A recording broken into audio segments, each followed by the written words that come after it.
O resultado é a fome, é a desesperança, não é? É uma disputa interna enorme, porque existem atores de fora da Venezuela que estão agindo lá.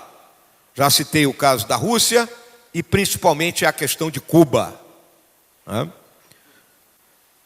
Cuba tem em torno de 20 mil pessoas lá, que controlam as milícias, que é vamos dizer assim, é um exército de reserva, e controla o sistema de inteligência. E com isso, ameaça aquela parcela das Forças Armadas, que não concorda com o regime que está em vigor lá na Venezuela. Existem também ameaças que passam por todos os países. Narcotráfico, crime organizado, desastres ambientais e climáticos, guerra cibernética.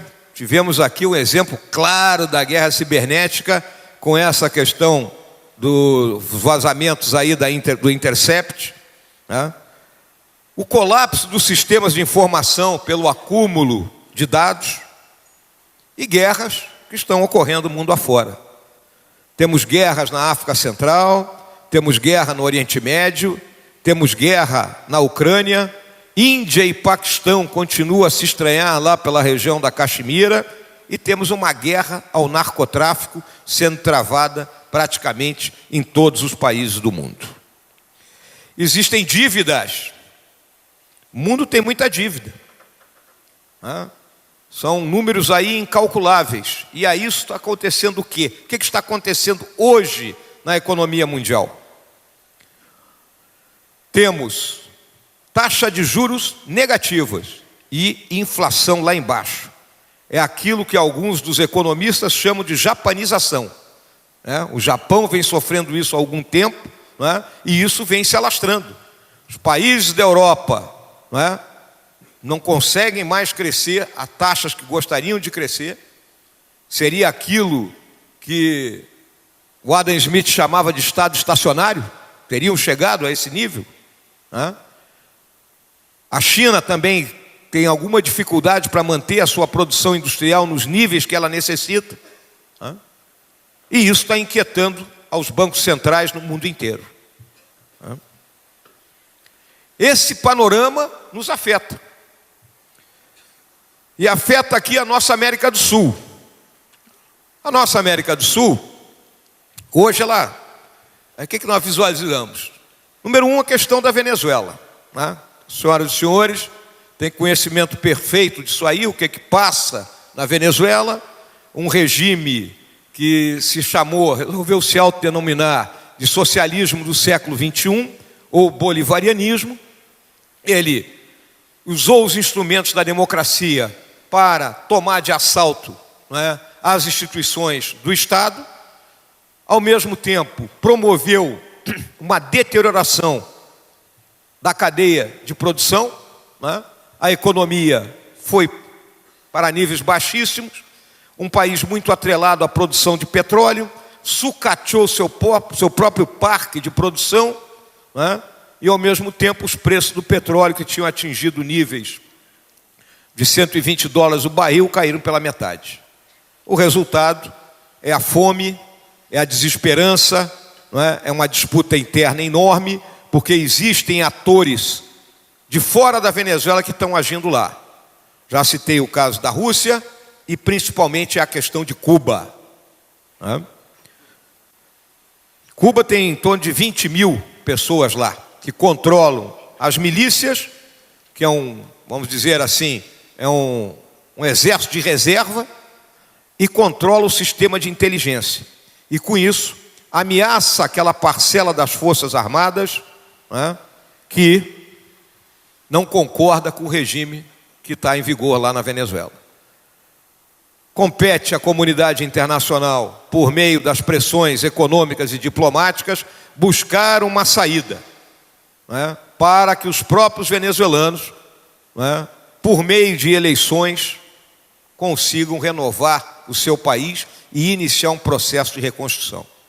Estima-se que no momento inicial Fundo Monetário Internacional terá que aportar entre 60 e 80 bilhões de dólares para a Venezuela começar a se recuperar. Será o apoio que a comunidade internacional prestará àquele país. A minha visão hoje é clara. Para que haja uma solução, é mais do que necessário, que os cubanos saiam de lá. Então tem que haver um diálogo. Por que eu digo que tem que haver um diálogo? Cuba recebe 120 mil barris de petróleo por dia lá da Venezuela. E ela paga com esses 20 mil elementos que estão lá em território venezuelano. Cuba não usa esses 120 mil barris. Na realidade, ela vende esse petróleo no mercado spot e esse é o recurso que ela tem na mão.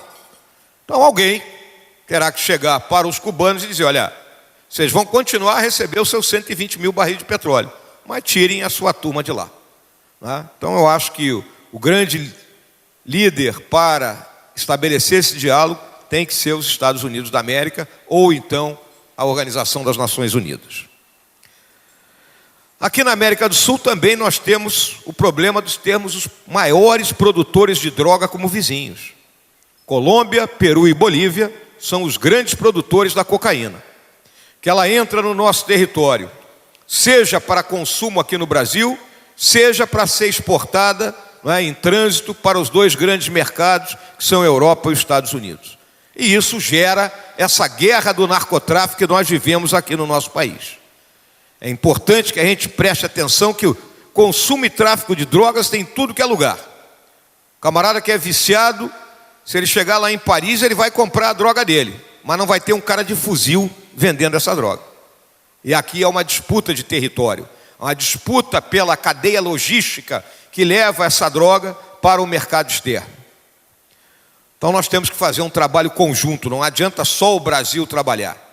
Então a nossa diplomacia tem que exercer pressão sobre os países vizinhos para que se intensifique lá também o combate, à droga. E o principal que acontece aqui também, fica no nosso país o pior dos subprodutos da cocaína, que é o crack, que é um produto barato e que vicia a nossa juventude mais pobre, que é atingida por esse flagelo. E aí nós vemos essas cracolândias espalhadas de norte a sul e de leste a oeste do nosso Brasil. Temos a questão das eleições na Argentina. Óbvio que gostaríamos que o presidente Macri, que tem um relacionamento muito bom com o nosso governo, vencesse essa eleição. Mas os indícios são muito fortes de que a vitória irá para o lado lá do Fernandes e da Cristina Kirchner. A Argentina é nosso terceiro maior parceiro comercial. Grande parte dos nossos produtos manufaturados são vendidos para a Argentina. Então nós temos que manter essa ligação, não só por isso, mas também pelo berço comum que temos, pelas ligações históricas que temos, e eu gosto sempre de me lembrar daqueles que são os grandes pensadores das relações internacionais. E aí o Lord Palmerston, ele dizia que não tem amizades eternas nem inimigos perpétuos. Existem os nossos interesses. Então nós temos que buscar os nossos interesses, e os nossos interesses estão dentro da Argentina também, e temos que nos relacionar com eles. Temos a questão da energia do Paraguai, que suscitou toda essa discussão aí a partir da assinatura de um acordo entre as duas diplomacias. A questão é simples. O nosso lado está pagando mais caro a energia que o lado de lá. Então, nós temos que chegar a um acordo que seja bom para ambos os lados, de modo que a produção de Itaipu ela possa atender aos interesses comuns dos dois países. Então, sentamos novamente à mesa para refazer esse acordo. Então, esse é o panorama aqui da nossa América do Sul. E aí chegamos no nosso Brasil. Nosso Brasil é um gigante, 8 milhões e meio de quilômetros quadrados. Um país de posição centro-oriental na América do Sul, com acesso ao Atlântico Norte, Atlântico Sul, saída para o Canal do Panamá, saída pelo Estreito de Magalhães. não é? Ou seja, é uma posição privilegiada, uma posição fantástica. Temos praticamente a mesma distância de norte a sul que de leste a oeste, não é? Se sairmos lá do Monte Caburaí, em Roraima, até o Chuí, dá uns 4.200 quilômetros. Se sairmos da Ponta Seixas, no Cabo Branco, a leste, não é? Até a nascente do Rio Moa, lá no Acre, a oeste, também dá a mesma distância. Então é um equilíbrio, é uma cruz muito bem equilibrada aqui do nosso Brasil. Quase 7.500 quilômetros de costa, com uma navegação de cabotagem desse tamaninho. Então, uma das tarefas primordiais do nosso governo é colocar a navegação de cabotagem novamente em funcionamento. Não é possível que a gente transporte uma carga do Rio Grande do Sul para o Rio Grande do Norte no lombo de caminhão. A gente sabe disso. Todas as senhoras e senhores que são empresários sofrem com essa questão da nossa infraestrutura logística toda vez que tem que transportar os seus produtos.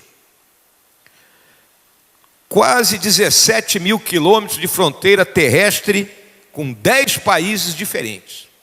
Fronteira que tem montanha, fronteira que tem selva, fronteira que tem Pantanal, fronteira que tem rios caudalosos, fronteira vivificada, fronteira vazia. Não é fácil controlar isso aí. É uma discussão eterna. Eu faço sempre uma comparação com os Estados Unidos. Os Estados Unidos faz fronteira com 2 países. Um é o Grande Canadá, sem problema, zero trauma. E o outro é o México. A fronteira Estados Unidos-México é do tamanho da nossa fronteira com a Bolívia. E é uma dificuldade para controlar aquilo lá, né? Com todos os recursos econômicos e o aparato tecnológico, militar, policial que os americanos possuem. Portanto, essa questão de fronteira é algo que tem que ser trabalhado com os vizinhos, tem que ser negociado, não tem solução simples para a fronteira. Temos várias cidades que são binacionais. Ali no Rio Grande do Sul, no meu estado, está lá Jaguarão, Livramento, Quaraí, não é? Existe a famosa figura do doble chapa lá, né? O cara tem identidade brasileira e uruguaia, é doble chapa, né? Então, coisas do nosso Brasil.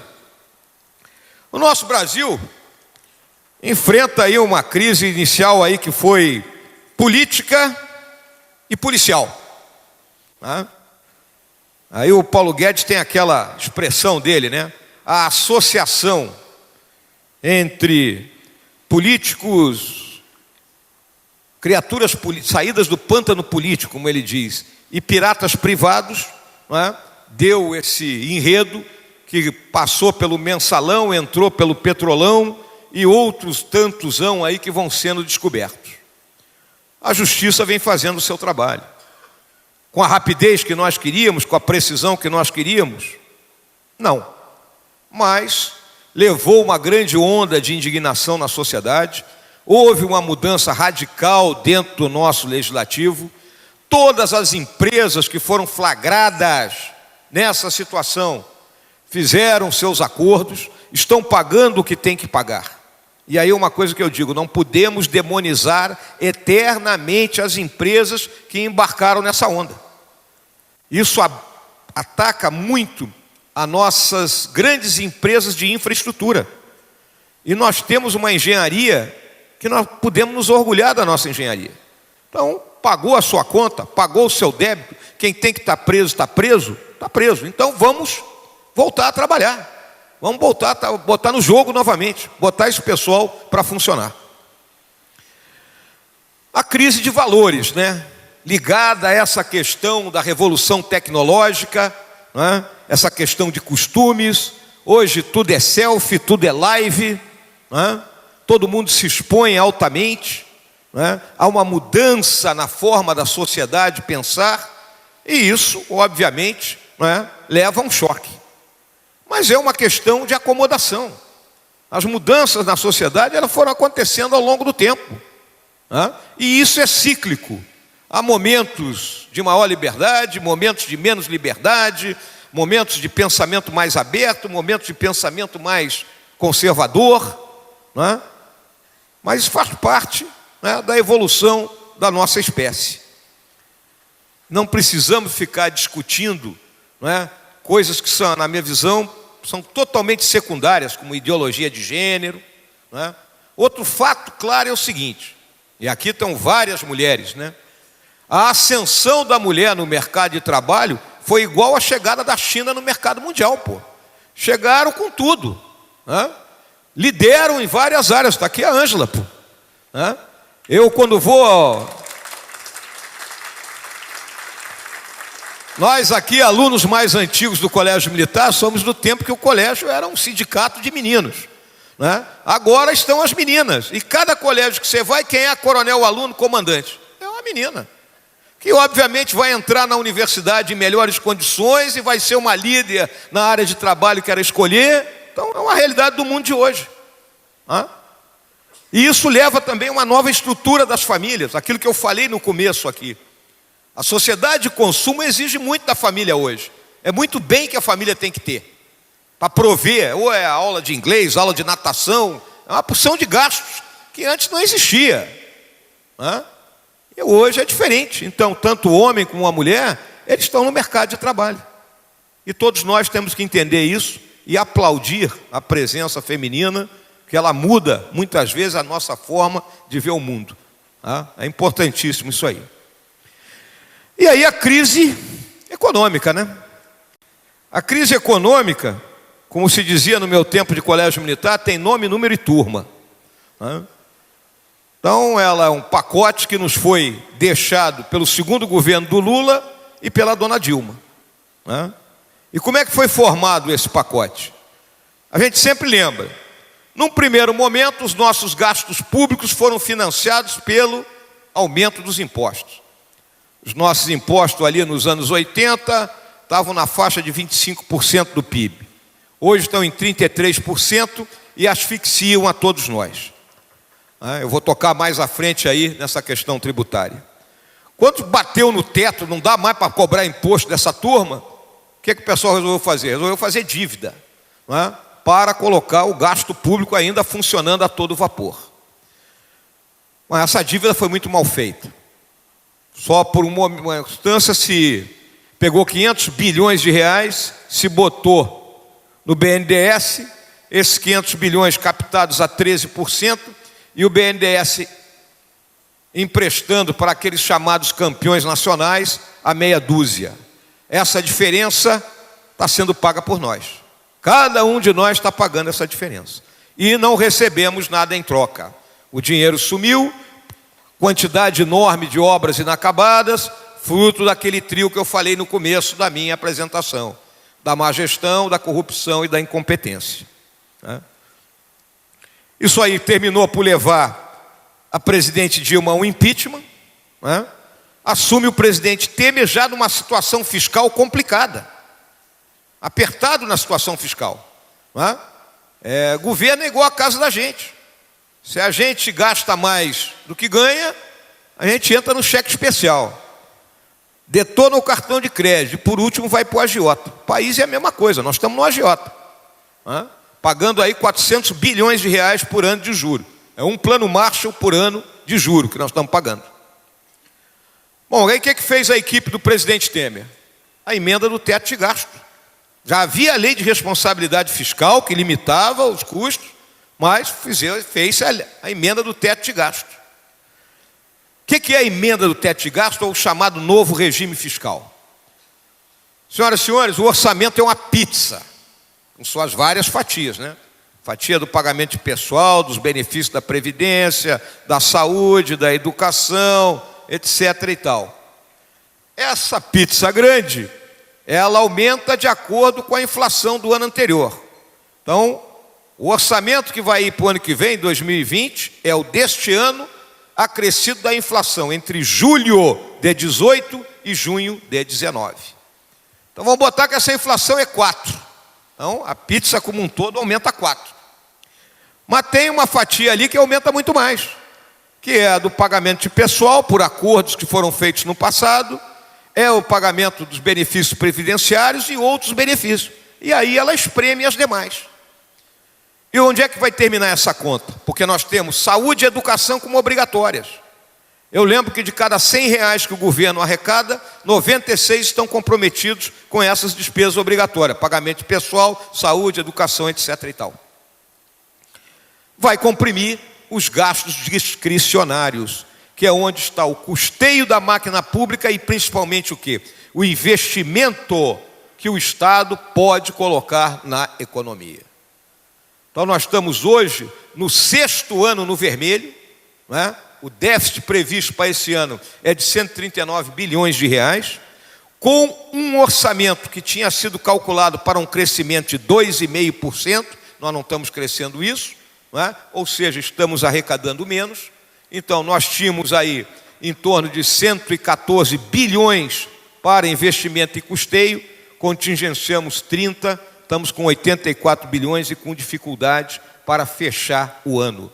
Daí o Paulo Guedes está raspando o tacho aí de Caixa Econômica, BNDES e mais uma melhora na arrecadação para ver se a gente consegue arrumar uns 20 bilhões e atender as gargantas que estão desesperadas lá no desenvolvimento regional, na infraestrutura, né, em outros setores, inclusive as Forças Armadas. Está aí meus companheiros das Forças Armadas que estão enfrentando uma situação complicadíssima, né?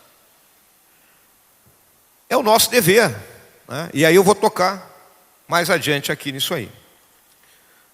Nós temos que então botar o Brasil nos trilhos, né? E como é que nós vamos botar o Brasil nos trilhos em termos econômicos? Existem duas colunas que sustentam o crescimento de um país de forma contínua, tá? Quais são essas duas colunas?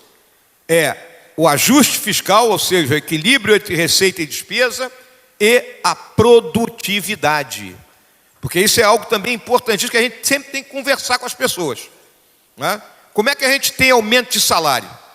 A gente só pode ter aumento de salário se a produtividade aumentou, né? Se eu estou produzindo mais, com menos insumo e com menos tempo, eu posso pagar melhor os meus funcionários. A mesma coisa é no serviço público. Como é que eu dou aumento para funcionário público? Ora, se houver um aumento da atividade econômica, da arrecadação, de forma sustentável e não um voo de galinha, eu posso dar aumento, né, para os funcionários públicos. Isso tem que ser explicado. Então, como é que nós vamos manobrar a questão fiscal? Como é que nós vamos buscar o equilíbrio fiscal? A primeira coisa é a reforma da Previdência, que a bola agora está lá no Senado, né, Harold? Né? E vamos conduzi-la bem, né? Não tem, acho que eu estou falando para uma plateia de convertido, não preciso estar explicando, né, por que era necessário fazer a reforma da Previdência, né? Nós estamos vivendo mais, era um sistema que não parava em pé, era uma pirâmide financeira, né? Nós aqui já estamos passados dos 60 anos, temos direito à aposentadoria. Agora eu estou vendo uma mesa ali de garotada, essas aí não tem aposentadoria para vocês não, é até o túmulo, né? Até o túmulo trabalho para vocês, né? O que acontece? Essa geração vai olhar para nós e vai dizer assim: pai, vô, o que você está fazendo? Então, é nossa responsabilidade, não é, manter o pacto de gerações, que é um princípio basilar da civilização ocidental, não é? Tudo bem, além da Previdência, Paulo Guedes se bate, vai ser difícil, que é a desvinculação do orçamento. É tentarmos de alguma forma tirar a obrigatoriedade de determinadas despesas e colocar na mão do Congresso a responsabilidade por dizer: não, eu vou dar tudo para a saúde, vou dar tudo para... Mas aí o Congresso tem a responsabilidade, que é uma prerrogativa do Legislativo definir esse orçamento e do Executivo executar. Essa é a realidade. É difícil essa aí. Modernizar o Estado. O Estado é inchado. Só para que as senhoras e senhores tenham uma ideia, entre 2007 e 2014, o Ministério da Educação contratou 100 mil pessoas. De 600 mil funcionários que o governo federal tem hoje, mais da metade está no Ministério da Educação. Então, complicado isso aí, não é? O nosso STF tomou uma decisão há pouco que eu não posso diminuir a jornada de trabalho e, consequentemente, diminuir o salário da turma. Mas posso demitir, que a Constituição permite que eu demita. Então, a lei de responsabilidade fiscal previa uma solução, digamos assim, mais social, mas não passou no STF, né? Então Então, como é que nós vamos modernizar o Estado? Primeiro, pela digitalização. Vamos acabar com o carimbo, né? Acabar aí com o sistema cartorial que nós temos dentro do Estado, né? Muito ligado à desburocratização, que ela entra também na agenda de produtividade. Diminuir o número de funcionários. Como é que nós vamos diminuir? Bom, não vamos tomar uma solução radical de demitir as pessoas, né? Mas nós estamos vendo que nos próximos 4, 5 anos, em torno de 40% do funcionalismo público vai se aposentar. E não vai ser substituído, né? Não vamos fazer novos concursos.